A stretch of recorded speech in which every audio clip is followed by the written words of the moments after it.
आप देख रहे हैं आजकल भारत। सूबे बिहार के पूर्व उद्योग मंत्री, भागलपुर के सांसद और पूर्व केंद्रीय मंत्री सैयद शाहनवाज हुसैन सिवान 2 दिनों के दौरे पर हैं और यह यहाँ एक निजी होटल में भारतीय जनता पार्टी के अल्पसंख्यक प्रकोष्ठ के कार्यकर्ताओं के प्रशिक्षण शिविर में भाग लेने के लिए यहाँ शिरकत आए हुए हैं। और इस प्रशिक्षण शिविर के समापन के बाद अब से कुछ ही देर बाद भारतीय जनता पार्टी के पूर्व सांसद ओम प्रकाश यादव के महादेवा स्थित आवास पर जाएंगे और वहां प्रेस वार्ता को संबोधित करेंगे।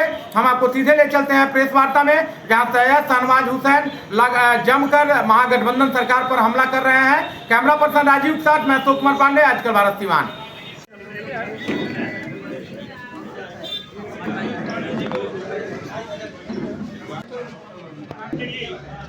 था वो इस बात का ऐलान है कि माई समीकरण बिहार में टूट गया। उसकी वजह अनेक है।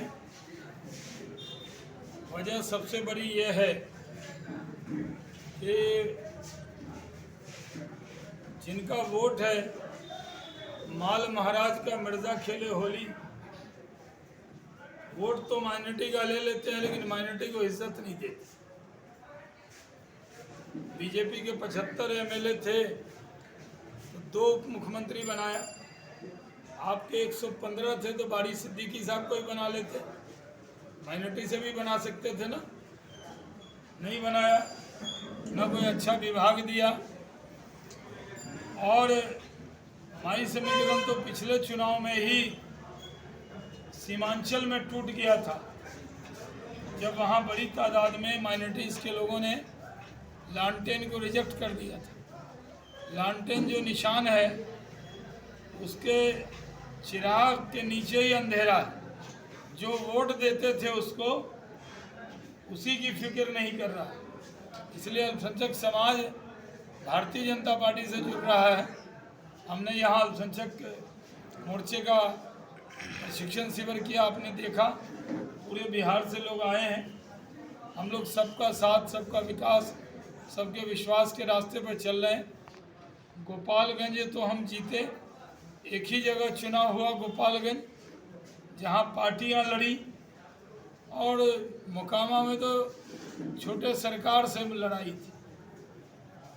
वहां की जो जीत है वो आरजेडी में भी वो रहे हैं, जेडीयू में भी रहे हैं, निर्दलीय भी रहे हैं। उस पर आरजेडी जीत का दावा नहीं कर सकती। फिर भी हमने मार्जिन पूरी तरह वहाँ मजबूत लड़ाई दी।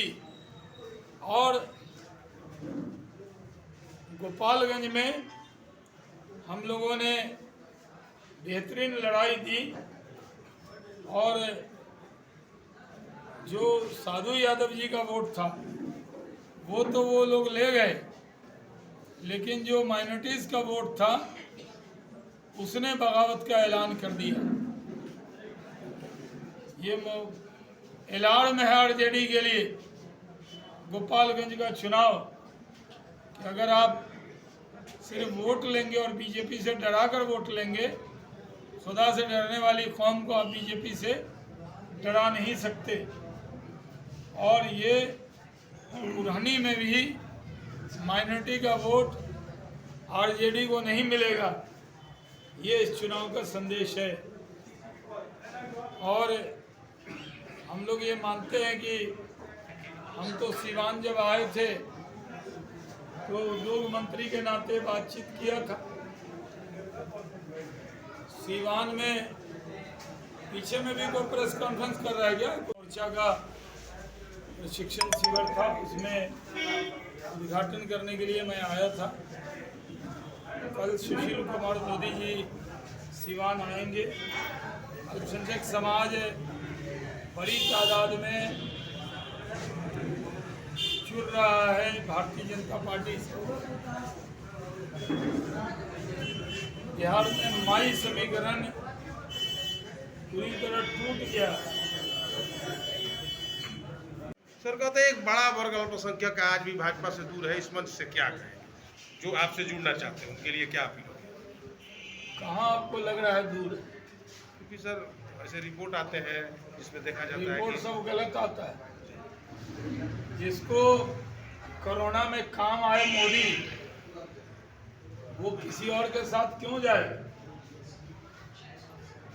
भारत को जो मैंने कहा अल्पसंख्यक समाज के लिए, भारत के मुसलमानों के लिए भारत से अच्छा देश, हिंदू से अच्छा दोस्त, नरेंद्र मोदी से अच्छा नेता नहीं मिलेगा। मेरे सारे दोस्त देखिए कितने अच्छे। पांडे जी का दोस्ती मालूम है ना मेरा कितना है कि नहीं? तो ये देश दुनिया के कई देश से अच्छा है।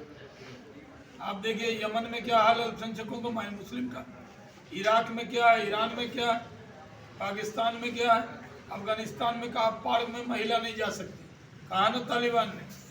यहाँ सबका साथ, सबका विकास है, सबका विश्वास है। अल्पसंख्यकों से अब अपील करेंगे, आपने सबको आजमा लिया, आइए एक बार बीजेपी को भी आजमा कर देखिए। तो सर अल्पसंख्यक के वोट पे जब नजर है तो क्या कुछ सीवान से कुछ बड़ा करने जा रही है बीजेपी? आखिर अल्पसंख्यक नजर नहीं है, कैसे आ जाएंगे? हम कब बोले नजर है? जी नजर वर्ड बोले नजर, ऐसा नजर लगा। कुछ ऐसा कहे जाते हैं कि अल्पसंख्यक लोग बिदक जाते हैं। कोई ना, उसको संभालने के लिए हम हैं। तो क्या लग रहा है वर्ष 2024 के चुनाव में अल्पसंख्यक भारतीय जनता पार्टी के नेतृत्व में आस्था रखेगा? इस बार अल्पसंख्यक समाज अल्पसंख्यकों के बीच में सबसे ज्यादा काम करने वाले नरेंद्र मोदी जी को फिर से प्रधानमंत्री बनाएगा।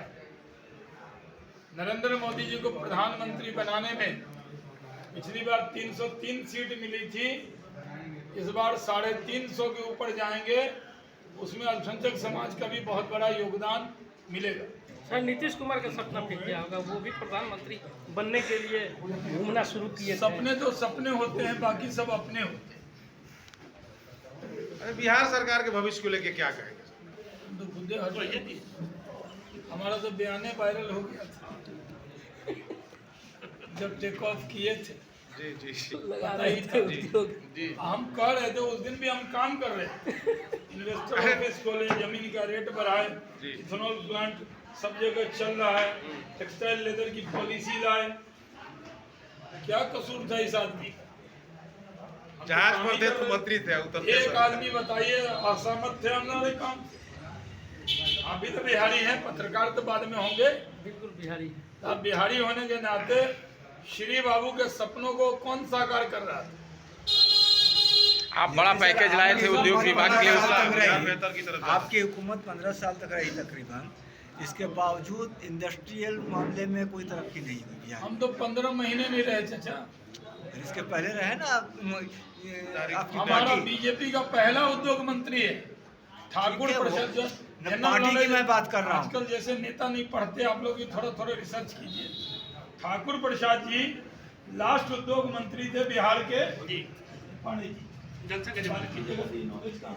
जनसंघ काल में ज्वाइंट बिहार में रविशंकर प्रसाद जी के पिताजी जनसंघ के संस्थापक सदस्य, पूर्व अध्यक्ष जनसंघ के श्री ठाकुर प्रसाद जी को उद्योग विभाग का जिम्मा मिला था। उसके बाद 77 से 80 वही था ना जी, जब कैलाश जी वित्त मंत्री थे। 80 के बाद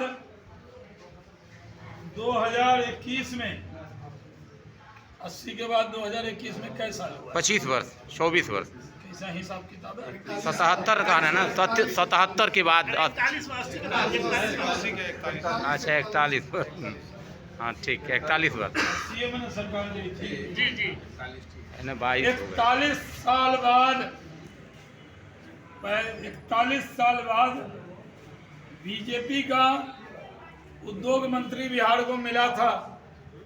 10 फरवरी को ओथ लिया, मार्च के बाद कोरोना काल आ गया, 15 अगस्त तक झंडा भी नहीं फहरा सकते थे, तो अगस्त से अगस्त तक पूरा साल भी नहीं मिला। और साल में जो कमाल किया कोई कह सकता है? 70,000 किलोमीटर चले हैं लोग के हिसाब से।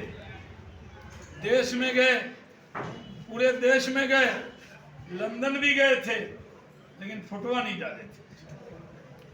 हम सोचे आप लोग कहिएगा इस सीवान में थावे में लगाइए, लंदन जा रहे। लंदन में जाकर भी मिले थे वहाँ के उद्योगपतियों से और फेसबुक पे नहीं डाले। हमने कहा सब जल जाएगा, भुन जाएगा, डर जाएगा, तो क्या करूं? तो हमने वहाँ पे भी जाके हम लोगों ने लोगों से अपील की कि एक बार तो आइए बिहार में, सिर्फ बेचिए नहीं, बनाइए भी बिहार में। ये हमने वहाँ अपील किया था जाके। ये भारतीय जनता पार्टी की तरफ से हम लोगों ने कोशिश में कोई कमी की। अगर कोई कमी की है तो आप हमको बोलिए। देखिए, ये नीतीश जी ने बोला था